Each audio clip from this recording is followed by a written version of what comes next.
ಹರೀಶ್, ನಿರ್ದೇಶಕರು sweet home reality India ಅವರು ನಡೆದು ಬಂದ ಹಾದಿಯ ಕುರಿತು ಒಂದು ವಿಟಿ ಇದೆ, ನೋಡ್ಕೊಂಡು ಬರೋಣ.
ಸರ್ ಅವಾರ್ಡ್ಸ್ ಪಡ್ಕೊಂಡಿದ್ದೀರಿ, ಎಷ್ಟು ಖುಷಿ ಆಗ್ತಿದೆ?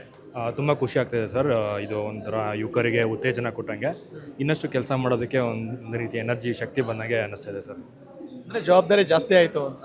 ಖಂಡಿತ ಹೌದು. ನಾವು ರಿಯಲ್ ಎಸ್ಟೇಟ್ ಬ್ಯಾಕ್ಗ್ರೌಂಡಲ್ಲಿ ಇರೋದ್ರಿಂದ ಗ್ರಾಹಕರಿಗೆ ಲೀಗಲ್ ಆಗಿರುವಂಥದ್ದು, ಸೇಫ್ಟಿ ಆಗಿರುವಂಥದ್ದು, ಮುಂದೆ ಯಾವುದೇ ರೀತಿ ಅವ್ರಿಗೆ ಲೀಗಲಿ ಕಾಂಪ್ಲಿಕೇಟೆಡ್ ಬರದೇ ಇರೋಂಥ ಜಾಗಗಳನ್ನ ನಾವು ರಿಜಿಸ್ಟ್ರೇಷನ್ ಮಾಡಿ ಕೊಡಬೇಕು.